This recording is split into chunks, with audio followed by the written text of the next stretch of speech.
নমস্কার বন্ধুরা, সুমনা কুকিংয়ে সবাইকে স্বাগত জানিয়ে আমি আরও একটা নতুন রেসিপি শুরু করছি। এটা আমার কাছে নতুন। তো আমি আজকে সজনে ফুল আলু দিয়ে ভাজবো।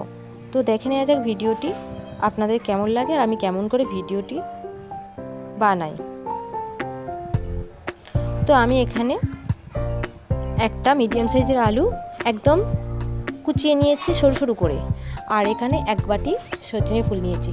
এই ফুলটা আমাদের বাড়ির পাশে একটা গাছ থেকে কুড়িয়েই আনা হয়েছে। তো আমি এখানে আলু দিয়ে এই সজনে ফুলটা ভাজা বানাবো।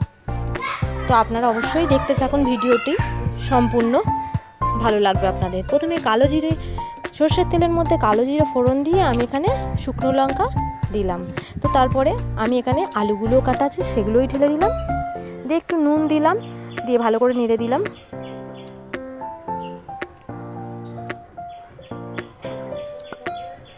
আর একটু হলুদ দিলাম, দিয়ে আবারও ভালো করে মিলিয়ে দিলাম একসঙ্গে। আলুটা একটু বেশিক্ষণ দিয়ে ভাজবো মিডিয়াম ফ্লেমের মধ্যে।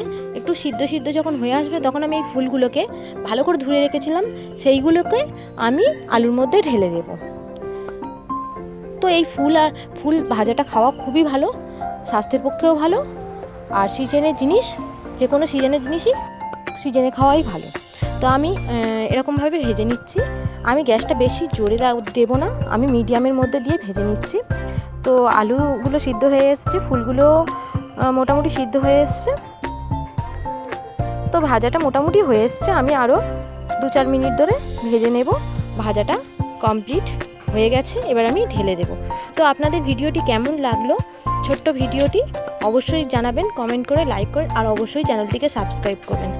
আর আপনারা অবশ্যই আমার এই ভিডিওটি দেখে নিজেরা বানাতে চেষ্টা করবেন। খুবই সহজ সিম্পল রেসিপি। তো ভালো থাকবেন, সুস্থ থাকবেন, আর সবাইকে ভালো রাখবেন।